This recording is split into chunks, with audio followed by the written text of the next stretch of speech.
அரசியலமைப்பின் பிரகாரம் ஜனாதிபதி தேர்தலை தவிர வேறு எந்த தேர்தலும் இவ்வருடம் நடைபெறாது என ஆளும் கட்சியின் பிரதம அமைப்பாளரும் வீடமைப்பு மற்றும் நகர அபிவிருத்தி அமைச்சருமான பிரசன்ன ரணதுங்க தெரிவித்தார். நேற்றைய நாடாளுமன்ற அமர்வில் கலந்து கொண்ட போதே அவர் இதனை குறிப்பிட்டுள்ளார். அத்தோடு உள்ளூராட்சி சபை தேர்தலை நடத்துமாறு அரசாங்கத்தை வற்புறுத்துவதன் மூலம் எதிர்க்கட்சிகள் அரசாங்கத்தின் அபிவிருத்தி செயற்பாடுகள் தொடர்பில் தவறான கருத்தை நாட்டுக்கு முன்வைப்பதாகவும் அமைச்சர் குற்றம் சாட்டியுள்ளார். இந்நிலையில் நாடாளுமன்ற உறுப்பினர் ஸ்ரீ ஜெயசேகர எழுப்பிய கேள்விக்கு பதிலளிக்கும் விதமாகவே ஆளும் கட்சி பிரதம அமைப்பாளர் மேற்கண்டவாறு தெரிவித்துள்ளார். ஸ்ரீலங்கா விமான சேவை நிறுவனத்தின் பணியாளர்கள் இன ரீதியான மற்றும் உருவக்கேலிக்குள்ளவாதாக குற்றம் சுமத்தப்பட்டுள்ளது. இந்த விவகாரம் தொடர்பில் ஸ்ரீலங்கன் விமான நிலைய சேவை நிறுவன பணியாளர்கள் கடுமையான எதிர்ப்பையும் அதிருப்தியையும் வெளியிட்டுள்ளனர். இந்த சம்பவம் தொடர்பில் மேலும் தெரிய வருகையில் ஸ்ரீலங்கன் விமான சேவை நிறுவனத்தின் விமானங்களில் தொடர்ச்சியாக நிலவி வரும் தொழில்நுட்ப கோளாறுகள் காரணமாக பெல்ஜியம் விமான சேவைக்கு சொந்தமான 2 விமானங்கள் குத்தகைக்கு எடுக்கப்பட்டுள்ளன. குத்தகைக்கு எடுக்கப்பட்ட ஏர் பெல்ஜியம் நிறுவனத்தின் விமானங்களில் குறைந்தபட்சம் 4 பணியாளர்கள் அந்த விமான சேவையின் பணியாளர்கள் கடமையில் ஈடுபடுத்தப்பட வேண்டும் என நிபந்தனைகள் விதிக்கப்பட்டுள்ளது. இவ்வாறு பயன்படுத்தப்படும் ஏர் பெல்ஜியம் விமான சேவைக்கு சொந்தமான விமானங்களில் ஸ்ரீலங்கன் விமான பணியாளர்கள் துன்புறுத்தப்படுவதாக குற்றம் சுமத்தப்பட்டுள்ளது. ஸ்ரீலங்கன் விமான சேவை விமானிகள் மற்றும் பணியாளர்கள் ஏர் பெல்ஜியம் விமான சேவையின் பணியாளர்கள் ஸ்ரீலங்கன் விமான சேவை நிறுவன பணியாளர்கள் உருவக்கேலி மற்றும் இன ரீதியான துன்புறுத்தல்களுக்கு உள்ளாவதாக தெரிவிக்கப்படுகின்றது. ஸ்ரீலங்கன் விமான சேவை நிறுவன விமானிகளுக்கான ஆசன ஒதுக்கீடுகளின் போது பாரபட்சம் காண்பிக்கப்படுவதாக தெரிவிக்கப்படுகின்றது. இந்த சம்பவம் தொடர்பில் ஸ்ரீலங்கன் விமான சேவை நிறுவனம் விசாரணைகளை ஆரம்பித்துள்ளமையும் குறிப்பிடத்தக்கது. அதானி கிரீன் எனர்ஜி நிறுவனத்தினால் நிறுவப்பட்டுள்ள காற்றாலை மின் நிலையங்கள் மூலம் உற்பத்தி செய்யப்படும் மின்சாரத்தை கொள்வனவு செய்வதற்கு அமைச்சரவை அங்கீகாரம் வழங்கியுள்ளது. மின்சக்தி மற்றும் எரிசக்தி அமைச்சர் காஞ்சன விஜயசேகரவினால் இந்த அமைச்சரவை பிரேரணை கொண்டுவரப்பட்டுள்ளதாக தெரிவிக்கப்பட்டுள்ளது. இதன்படி திட்டத்தின் கீழ் உற்பத்தி செய்யப்படும் மின்சாரம் 20 ஆண்டுகளுக்கு கொள்முதல் செய்யப்படும். இத்திட்டத்தின் கீழ் உற்பத்தி செய்யப்படும் மின்சாரத்துக்கான இறுதி கட்டணமாக 1 கிலோவாட்டுக்கு மணிக்கு $8.26 அமெரிக்க இலங்கை ரூபாவில் செலுத்தப்பட வேண்டியது உண்மையான மாற்று வீதத்துக்கு உட்பட்டது. கட்டணமாக ஏற்றுக்கொள்ளவும் முன்மொழியப்பட்டுள்ளது. மார்ச் 7, 2022 அன்று மன்னார் மற்றும் புனரின் பகுதிகளில் காற்றாலைகள் மின் நிலையங்களை நிறுவுவதற்கு அதானி கிரீன் எனர்ஜி நிறுவனத்துடன் புரிந்துணர்வு ஒப்பந்தம் செய்து கொள்ள அமைச்சரவை ஒப்புதல் அளித்தது. நிறுவனம் சமர்ப்பித்த திட்ட அறிக்கையை மதிப்பீடு செய்ய அமைச்சரவை பேச்சுவார்த்தை ஒருமித்த குழுவை நியமித்தது. முன்மொழியப்பட்ட திட்டத்தின் மூலம் உற்பத்தி செய்யப்படும் மின்சாரத்தின் விலை மேற்கூறிய குழுவின் பரிந்துரையின் பேரில் தீர்மானிக்கப்படுகின்றது.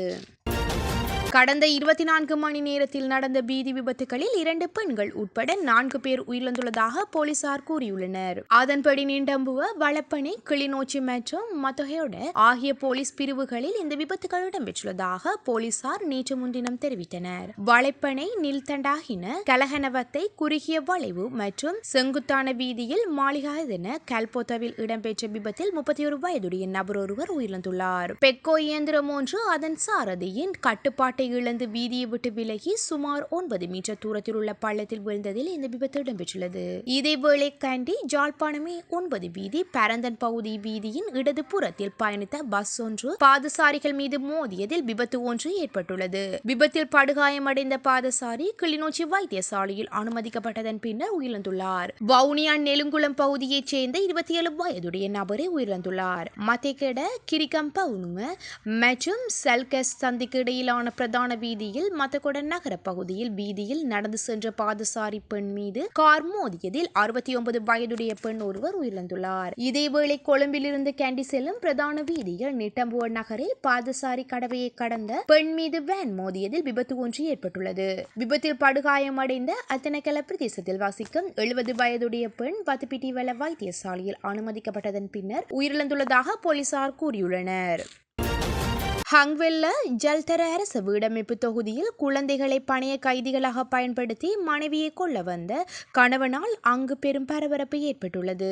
நேற்று முன்தினம் இடம்பெற்ற சம்பவம் தொடர்பில் மேலும் தெரிய வருகையில் மனைவியுடன் முரண்பட்டு கோபமடைந்து துபாயில் பணிபுரிந்த கணவர் நாடு திரும்பியதன் பின்னர் ஹங்வெல்ல ஜல்தர பகுதியில் அமைந்துள்ள அரச ஊழியர் வீட்டு தொகுதிக்கு பொருட்களை விநியோகிக்கும் கூரியர் நிறுவனத்தின் பிரதிநிதியாக சென்றுள்ளார். இந்நிலையில் மனைவியை கொல்வதற்காக கைக்குண்டுடன் வீட்டுக்கு வந்த கணவரை அவதானித்த கவனித்த மனைவி அவசரமாக குழந்தைகளை அறைக்குள் தள்ளிவிட்டு அங்கிருந்து தப்பிச் சென்றார். மனைவி தப்பிச் சென்றதால் ஆத்திரமடைந்த கணவர் தனது 10 வயது மகளையும் 1 வயது 8 மாதமுமான மகனையும் பணிய கைதிகளாக பிடித்து 2 குழந்தைகளுடன் கைக்குண்டை வெடிக்கச் செய்வதாக அயலவர்களை மிரட்டியுள்ளார். போலீஸ் அவசர இலக்கத்துக்கு கிடைத்த தகவலின் அடிப்படையில் விரைந்த போலீசார் மிகச் சாதுரியமாக செயற்பட்ட படையினர் 9 மணி நேரத்தின் பின்னர் குழந்தைகளை மீட்டெடுத்ததுடன் கணவரையும் கைது செய்தனர். தென்னிலங்கையில் பெண் ஒருவர் மர்மமான முறையில் கொலை செய்யப்பட்டுள்ளதாக போலீசார் தெரிவித்துள்ளனர். வெலிகம போலீஸ் பிரிவுக்குட்பட்ட ராஜகல பிரதேசத்தைச் சேர்ந்த 78 வயதான பெண்ணை இவ்வாறு கொலை செய்யப்பட்டுள்ளார். நேற்றிரவு வீட்டுக்குள் புகுந்த நபர்கள் பெண்ணை கொலை செய்ததுடன் பெறுமதியான பொருட்கள் கொள்ளையிடப்பட்டுள்ளதாக தெரியவந்துள்ளது. குறித்த பெண்ணின் கைகால்கள் கட்டப்பட்டு கொலை செய்யப்பட்டுள்ளதாக போலீசார் தெரிவித்துள்ளனர். உயிரிழந்த பெண் தனது சகோதரி மற்றும் அவரது கணவருடன் வசித்து வந்துள்ளார். குறித்த இருவரும் இரவில் சிகிச்சைக்காக வெலிகம நகருக்கு சென்று விட்டு வீடு திரும்பிக் கொண்டிருந்த போதே இந்த கொலை சம்பவம் இடம்பெற்றுள்ளது. உயிரிழந்த பெண்ணின் சடலம் பிரேத பரிசோதனைக்காக மாத்தறை வைத்தியசாலைக்கு கொண்டு செல்லப்பட்டுள்ளது. மேலதிக விசாரணைகளை வெலிகம போலீஸ் நிலைய அதிகாரிகள் மேற்கொண்டு வருகின்றனர். வவுனியா தாண்டிக்குளம் பகுதியில் போதைப் பொருளுடன் இளைஞர் ஒருவர் கைது செய்யப்பட்டுள்ளதாக போலீசார் தெரிவித்தனர். புளியங்குளம் விசேட அதிரடி படையினருக்கு கிடைக்கப்பெற்ற ரகசிய தகவலின் அடிப்படையில் குறித்த பகுதியில் திடீர் சோதனை ஒன்றை நடத்தினர். இதன்போது தாண்டிக்குளம் பகுதியில் நேற்று முன்தினம் மோட்டார் சைக்கிளில் பயணித்த நபர் ஒருவரை பரிசோதனை செய்தனர். இதேவேளை சுட்சுமமாக மறைத்து வைக்கப்பட்டிருந்த 5 கிலோ 124 கிராம் உடைய கஞ்சா போதைப் பொருள் மீட்கப்பட்டுள்ளது. இந்த நிலையில் வவுனியா செக்கட்டிப்பிளவு பகுதியைச் சேர்ந்த 26 வயதுடைய இளைஞரை இவ்வாறு போதைப் பொருளுடன் கைது செய்யப்பட்டார். கைது செய்யப்பட்ட நபரை மேலதிக விசாரணைகளின் பின்னர் வவுனியா நீதிமன்றத்தில் முன்னிலைப்படுத்த உள்ளதாக போலீசார் தெரிவித்துள்ளனர். துபாயில் கைது செய்யப்பட்ட ஒழுங்கமைக்கப்பட்ட குற்ற கும்பலின் தலைவனாக கருதப்படும் மன்னா ரமேஷ் என்ற ரமேஷ் பிரியஜனகவை தடுத்து வைத்து விசாரணை செய்ய நீதிமன்றம் அனுமதி வழங்கியுள்ளது. குற்றப்புலனாய்வு திணைக்கள அதிகாரிகள் விடுத்த கோரிக்கைக்கு அமைய இந்த அனுமதி வழங்கப்பட்டுள்ளது. இலங்கை போலீசாரின் வேண்டுகோளுக்கு இணங்க சர்வதேச போலீசாரின் சிவப்பு உத்தரவின் பேரில் துபாயில் கைது செய்யப்பட்ட ஒழுங்கமைக்கப்பட்ட குற்ற கும்பலின் தலைவனாக கருதப்படும் மன்னா ரமேஷ் என அழைக்கப்படும் ரமேஷ் பிரியஜனக இன்று அதிகாலை நாட்டுக்கு அழைத்து வரப்பட்டார். அவிசாவளி பிரதேசத்தை மையமாக கொண்டு வர்த்தகர்களிடம் கப்பம் கோருதல், போதைப் பொருட்கள் கடத்தல் மற்றும் கொலைகள் என மன்னா ரமேஷ் மீது குற்றம் சுமத்தப்பட்டுள்ளது. குற்றப்புலனாய்வு பிரிவினரால் நாட்டுக்கு அழைத்து வரப்பட்ட சந்தேக நபர் மேலதிக விசாரணைகளுக்காக மேல் தெற்கு குற்றத்தடுப்பு பிரிவினரிடம் ஒப்படைக்கப்பட்டுள்ளார்.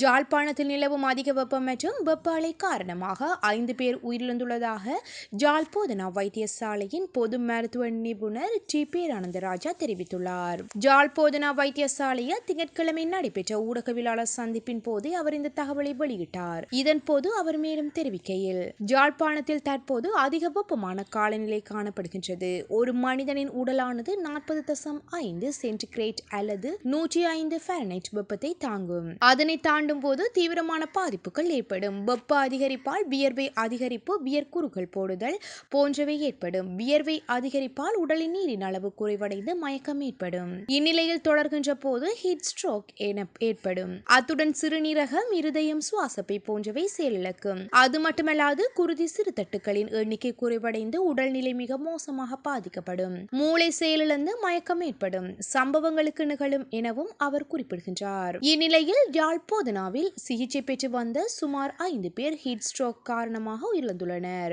அவர்களின் உயிரிழப்புக்கு அவர்களுக்கு ஏற்கனவே இருந்த நோய் நிலைமைகள் காரணமாக இருந்தாலும் அதிகரித்த வெப்பநிலையை நோயினை தீவிரப்படுத்தி அவர்களின் உயிரிழப்புக்கு காரணம் எனவும் அவர் குறிப்பிட்டார். எனவே எம்மை காப்பாற்றிக் கொள்ள ஹீட் ஸ்ட்ரோக் வராமல் தடுக்க குளிர்மையான பானங்களை அருந்த வேண்டும். வீட்டில் உள்ள வயோதிபர்களுக்கு போதிய நீராகாரங்களை வழங்க வேண்டும். வயதானவர்களுக்கு தண்ணீர் தாகம் எடுப்பது தெரியாது. எனவே அவர்களுக்கு தொடர்ச்சியாக நீராகாரங்களை வழங்க வேண்டும். குறிப்பாக தர்பூசணி, வெள்ளரிப்பழம், தோடம்பழம் போன்ற பழங்களை உண்ண வேண்டும். மேலும் குளிர்ந்த நீரினால் முகத்தை கழுவ வேண்டும். கண் புருவங்களை அடிக்கடி நீரினால் கழுவிக்கொள்ள வேண்டும். அதனூடாக உடலின் வெப்பநிலை தணிக்க முடியும். உடலின் வெப்பநிலையை குறைப்பதனூடாகவே ஹீட் ஸ்ட்ரோக் வராமல் தடுக்க முடியும் என்று பொது மருத்துவ நிபுணர் இதன்போது தெரிவித்தார்.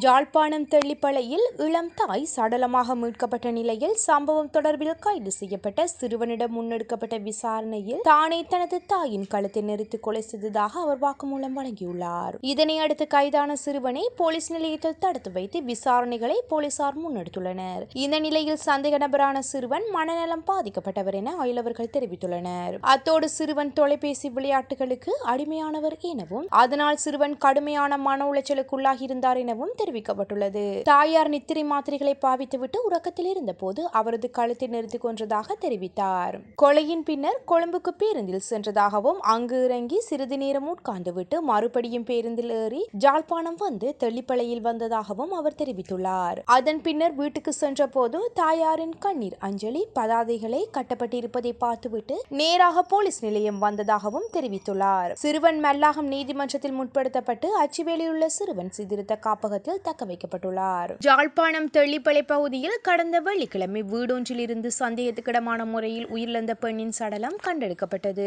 தெள்ளிப்பளை பகுதியைச் சேர்ந்த ஹெனடிக் ஜாஸ்மின் எனும் 37 வயதுடைய பெண்ணே கொலை செய்யப்பட்டிருந்தார். உயிரிழந்த பெண் தனது 2 பிள்ளைகளுடன் வசித்து வந்த நிலையில் அவரது கணவன் வெளிநாட்டில் வசித்து வருகின்றார். இந்நிலையில் பெண் உயிரிழந்த நிலையில் மகள் தலைமறைவாகியிருந்த நிலையில் போலீசாரால் கைது செய்யப்பட்டிருந்தமை குறிப்பிடத்தக்கது. ஹமாஸ் அமைப்பு போர் நிறுத்தத்திற்கு சம்மதித்துள்ள நிலையில் பலஸ்தீன மக்கள் இடம்பெயர்ந்துள்ள ரபா மீது தாக்குதலை ஆரம்பித்துள்ளதாக இஸ்ரேல் பாதுகாப்பு படை அறிவித்துள்ளது. கிழக்கு ரஃபாவில் ஹமாஸுக்கு எதிராக இலக்குகள் மீது தாக்குதலை நடத்துவதாக படைத்தரப்பு தெரிவித்துள்ளது. இந்த தாக்குதல்கள் பற்றிய மேலதிக விவரங்களை விரைவில் தருவதாக படைத்தரப்பு உறுதியளித்துள்ளது. ரஃபாவின் கிழக்கு பகுதியில் வான்வழி தாக்குதல் நடப்பதாக அல் ஜசீரா தெரிவித்துள்ளது. போர் பகுதிகளாக அறிவிக்கப்பட்டுள்ள பகுதிகளில் அதிக தாக்குதல்கள் நடத்தப்பட்டுள்ளதாகவும் அந்த ஊடகங்கள் மேலும் தெரிவித்துள்ளது. ரஃபாவில் உள்ள பல்வேறு மருத்துவமனைகளில் இருந்து காயங்கள் பற்றிய தகவல்கள் கிடைத்து வருவதாகவும் தெரிவிக்கப்படுகின்றது. கனடா ஒன்ராரியோ மாகாணத்தில் மாணவர்கள் மத்தியில் சட்டவிரோத சூதாட்ட நடவடிக்கைகள் அதிகரித்துள்ளதாக தெரிவிக்கப்படுகின்றது. இந்த விடயம் ஒன்ராரியோ மாகாண போலீசார் வெளியிட்டுள்ள அறிக்கையில் தெரிவிக்கப்பட்டுள்ளது. குறித்த சம்பவம் தொடர்பில் மேலும் தெரிய வருகையில் இணைய வழி இளைஞர்களை இலக்கு வைத்து சட்டவிரோத சூதாட்ட நடவடிக்கைகள் மேற்கொள்ளப்பட்டு வருவதாக தெரிவிக்கப்படுகின்றது. சூதாட்டத்தில் ஈடுபட்டு பணம் செலுத்த தவறிய ஒன்ராரியாவின் ஒரிலா நகர் மாணவர்கள் அச்சுறுத்தப்படுவதாக போலீசார் தெரிவித்துள்ளனர். மேலும் இந்த மோசடி நடவடிக்கைகள் டாப்ஃபீஸ்ட் என்ற இணையதளத்தின் வழியாக இடம்பெற்று வருகின்றது. இந்த நிலையில் குறித்த விடயம் தொடர்பிலான விசாரணைகளை ஒன்ராரியோ போலீசார் ஆரம்பித்துள்ளனர்.